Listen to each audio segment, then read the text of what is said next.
बार की बात है, एक गांव में रामू नाम का एक व्यक्ति अपनी पत्नी रीना के साथ रहता था।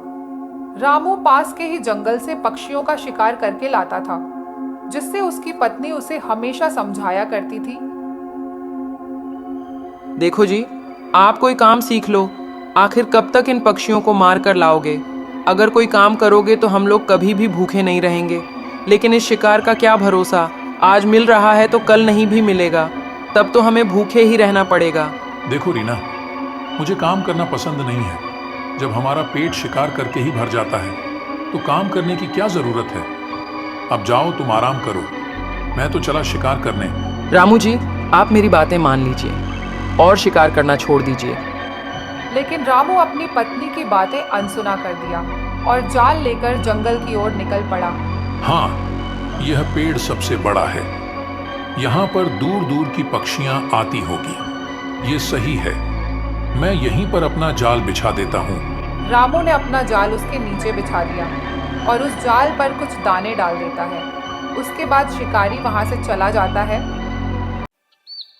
देखो, आज हम लोग हमेशा की तरह भोजन की तलाश में गांव में जाने वाले हैं, जहां मनुष्य हमें पकड़ने के लिए बहुत से तरीकों का उपयोग करते हैं, जिससे हम लोग उनके जाल में फंस सके। मीनू मौसी, यह हमें कैसे पता चलेगा कि इंसानों ने हमें फंसाने के लिए कौन सा जाल और किस जगह पर बिछाए हैं? अरे रानी, यह इंसान बहुत ही चालाक होते हैं। इनका जाल लगाने का तरीका ही अलग होता है, जिससे पक्षियों को उनकी जाल दिखाई ही नहीं पड़ती है। तब हम लोग इनके जाल से कैसे बचेंगे मीनू मौसी? अरे मिट्ठू तोता, इंसानों की एक सबसे बड़ी कमी होती है कि वह हमें लालच दिखाना चाहते हैं, जिसके लिए इंसान जहां भी अपनी जाल बिछाते हैं वहां पर दाना कुछ ज्यादा ही डाल देते हैं, जिससे हम सब पक्षियां लालच में आकर उन दानों को खाएं, जिससे हम लोग उनके जालों में भारी संख्या में फंस सके। तो अब हमें बड़े ही सावधानी के साथ अनाज के दाने को ढूंढना पड़ेगा। अरे हाँ रानी, मैंने सुना है कि यह इंसान बहुत ही ज्यादा निर्दय होते हैं। अगर कोई पक्षी इनके जाल में पहुंच जाती है तो यह उन्हें बहुत निर्दयता से मार देते हैं और उन पक्षियों के पंखों को नोच नोच कर निकाल देते हैं। उसके बाद उसे तेल में तालकर नमक मसाला लगाकर खा जाते हैं। देखो मिट्ठू भैया, मैं तो ऐसे ही बहुत ज्यादा डरी हुई हूँ, मुझे और मत डराओ। अभी तो मेरे बच्चे भी बहुत छोटे छोटे हैं, मुझे उनको इस बारे में समझाना होगा, ताकि जब हम लोग अनाज के तलाश में जाएं तो वह कोई जाल में ना आए। हाँ हाँ रानी, मुझे भी अपने बच्चों को समझाना होगा, जिससे वे लोग इंसानों की जाल को समझ सकें। सुनो पक्षियों, हमें अनाज के तलाश में जल्दी ही चलना होगा, क्योंकि सूचना पक्षी ने सूचना सुनाया है कि इस साल गर्मी बहुत ही ज्यादा पड़ने वाली है, क्योंकि बीते वर्षों में इंसानों ने पौधों की कटाई खूब की है। इसीलिए हमें समय से अनाज लाकर अपने घर में रहना है। ये इंसानों के लालच के वजह से पशु पक्षियों का भी जीवन सुरक्षित नहीं है। ठीक है, अब जल्दी से तुम सब अपने अपने बच्चों को समझ कर आओ, हमें जल्दी वापस आना पड़ेगा। सब वहां से चले जाते हैं। देखो निशा और पूजा, हम लोग अब जंगल अनाज के तलाश में चलेंगे, क्योंकि दिन में गर्मी बहुत ही ज्यादा पड़ने वाली है। हाँ माँ, हम दोनों तैयार हैं जंगल में चलने के लिए।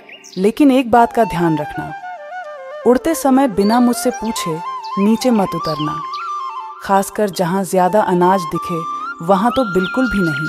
क्यों माँ? जब हम सब अनाज ढूंढने ही जा रहे हैं तो नीचे क्यों नहीं उतरेंगे?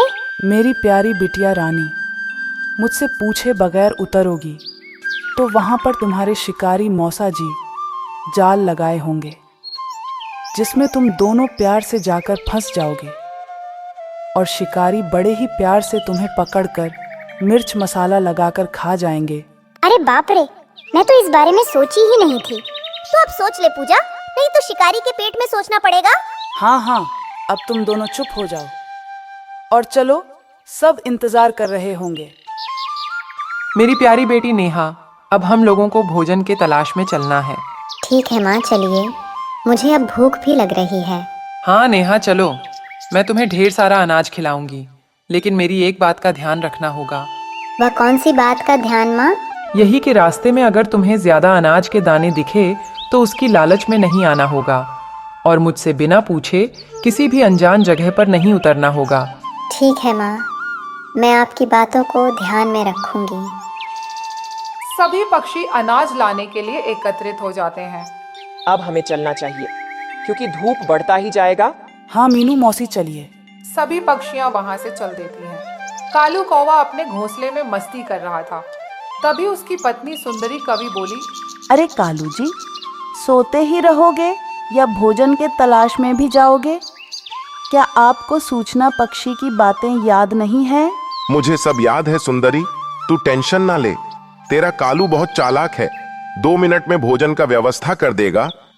तभी सभी पक्षियां कालू के घर के बाहर आ जाते हैं। कालू, अरे ओ कालू, बाहर आओ। अनाज लाने के लिए नहीं चलना है क्या? तभी कालू घर से बाहर आ जाता है। तुम सब जाओ, आज मुझे अनाज नहीं लाना है। अरे कालू, अनाज नहीं लाएगा तो खाएगा क्या? बाबा जी के ठुल्लू। हाँ हाँ, ज्यादा मजाक उड़ाने की जरूरत नहीं है। तुम सब जाओ, मैं अपना देख लूंगा। जैसी तुम्हारी मर्जी कालू। चलो साथियों, अब हम सब चले। सभी पक्षियां वहां से चले जाते हैं। तब कालू फिर से अपने घर में चला जाता है। तब सुंदरी कवि बोली, अरे कालू जी, अनाज नहीं लाएंगे तो मैं खाऊंगी क्या? हाँ सुंदरी, आज मैं अनाज नहीं लाऊंगा। हाय रे मेरी फूटी किस्मत, कैसा निकम्मा पति मिल गया मुझे। लगता है इसके साथ साथ मैं भी भूखे ही मारूंगी। अरे सुंदरी, तुम टेंशन क्यों लेती हो? आज मैं तुम्हारे लिए मीठे मीठे आम लाऊंगा। क्या सच में कालू जी, आप मेरे लिए मीठे आम लाएंगे?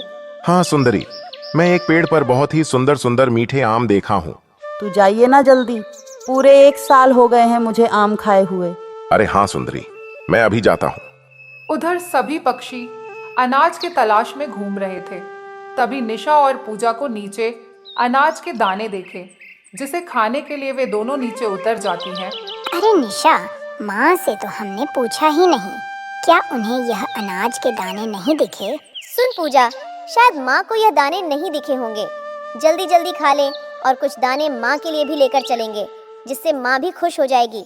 अरे निशा, जल्दी जल्दी दाने ले और यहाँ से चल, क्योंकि माँ ने कहा था इस जंगल में शिकारी भी रहते हैं। अरे पूजा, तू डरती बहुत है। ठीक है, अब जल्दी से चल यहाँ से, माँ हमें ढूंढ रही होगी। जैसे वे दोनों उड़ने का प्रयास करती है, तभी उनका पैर जाल में फंस जाता है और वह उड़ नहीं पाती है। अरे निशा, यह तो शिकारी का जाल है, अब क्या होगा? पूजा, अब तो कुछ ही देर में शिकारी भी आ जाएगा और हम दोनों को ले जाएगा। ये सब तुम्हारे लालच का नतीजा है। आज मेरी भी जान चली जाएगी। दोनों रोने लगती है। उधर कालू भी एक आम के पेड़ पर मीठे आम ढूंढ रहा था। एक सुंदर से आम पर चोंच मारा और बोला, अरे बाप रे, इतनी खट्टे आम मैं तो जिंदगी में नहीं खाया था। ऊपर से तो बहुत मीठा दिख रहा था। इस आम पर तो वही बात सूट कर रही है, ऊपर से लागेलू ब्यूटीफुल, भीतर से बाड़ू हावड़ा पुल। तभी आम का पेड़ बोला, अरे कालू, जल्दी से भाग जाओ। अरे कौन है? सामने आओ, मैं किसी से नहीं डरता हूँ। अरे नीचे तो देखो। बोलने वाला आम का पेड़। हाँ कालू, अब तुम जल्दी से मीठा आम लो और यहाँ से भाग जाओ। इतनी भी जल्दी क्या है? पहले मैं मीठे आम तो ढूंढ लूं, क्योंकि तुम्हारे आम तो ऊपर से मलाई दिखता है, लेकिन भीतर से बहुत खटाई भरा है। अरे कालू, मुफ्त के बैल का दांत नहीं देखना चाहिए। अरे पेड़ जी, मैं तो दांत भी देखता हूँ और तुम्हारे आम भी चेक करूंगा। अच्छा ऐसी बात है तो फिर एक बार नीचे देख लो। कालू नीचे देखता है तो एक राक्षस नीचे सो रहा था। अरे पेड़ जी, तुम मेरे साथ गद्दारी कर रहे थे, पहले नहीं बता सकते थे? मैं तो कब से बोल रहा हूँ कि भाग जा, लेकिन तुमको तो बैल के दांत देखना है, तो अब कुछ देर में इस राक्षस का दांत देख लेना। तभी राक्षस उठ जाता है और कालू को पकड़ लेता है। उधर निशा और पूजा के पास भी शिकारी आ जाता है और उन्हें अपने जाल में बांधकर बोलता है, आज तो 2 चिड़ियां फंसी है। इन्हें देखकर तो मेरी पत्नी रीना बहुत ही खुश हो जाएगी और इन्हें तेल तलेगी, जिसे खाकर मजा आ जाएगा। शिकारी अभी इतना सोचा ही था, तभी रानी और बाकी के सभी पक्षियां वहां आ जाते हैं। निशा और पूजा, तुम दोनों शिकारी के जाल में कैसे फंस गई? अरे चिड़िया, ये दोनों फंसी नहीं है, मैंने इन्हें फंसाया है दाने का लालच देकर। अरे ओ शिकारी, ये छोटे छोटे पक्षियों को ले जाकर क्या करेगा? इससे तो तेरा पेट भी नहीं भरेगा। ले जाना ही है तो हम सबको लेकर चलो, जिससे तेरी भूख मिट जाए और कुछ दिनों तक शिकार भी ना करना पड़े। लेकिन मैं तुम सबको पकड़ूंगा कैसे? तुम सब तो अभी आजाद हो। हम सब तैयार हैं तुम्हारे साथ चलने के लिए, लेकिन एक शर्त है। कैसी शर्त बताओ? तुम्हें अपना जाल दोबारा फैलाना पड़ेगा जिसमें हम सब आकर फंस जाएं। शिकारी लालच में आ जाता है। ठीक है, मुझे तुम्हारी शर्त मंजूर है।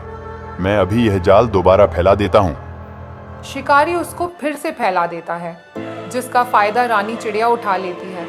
वह तुरंत उस जाल के पास जाती है और अपने दोनों बेटियों को लेकर एक पेड़ पर चली जाती है। अरे ये क्या किया तुमने, मेरे साथ गद्दारी? अरे मूर्ख शिकारी, तुमने नहीं सुना है क्या? ज्यादा लालच बुरी बला होता है। सभी पक्षियां वहां से चली जाती हैं और शिकारी भी पछताते हुए वापस अपने घर की ओर चल देता है। हा हा हा, आज तो मजा आ जाएगा तुम्हें खाने में। मुझे अकेले खाने से क्या होगा? खाना ही है तो तुम्हारे पीछे और भी पक्षियां हैं, उन्हें भी पकड़ लो। राक्षस लालच में आ गया और जैसे ही वह पीछे मुड़ा, कालू तुरंत उड़ गया और अपने जंगल में वापस भाग गया।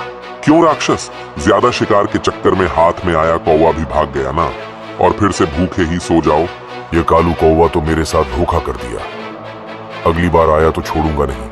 अरे ओ मूर्ख राक्षस, उस कालू का दूध से मुंह जला है, अब वह मट्ठा भी फूंक कर पिएगा। क्या मतलब है तुम्हारा?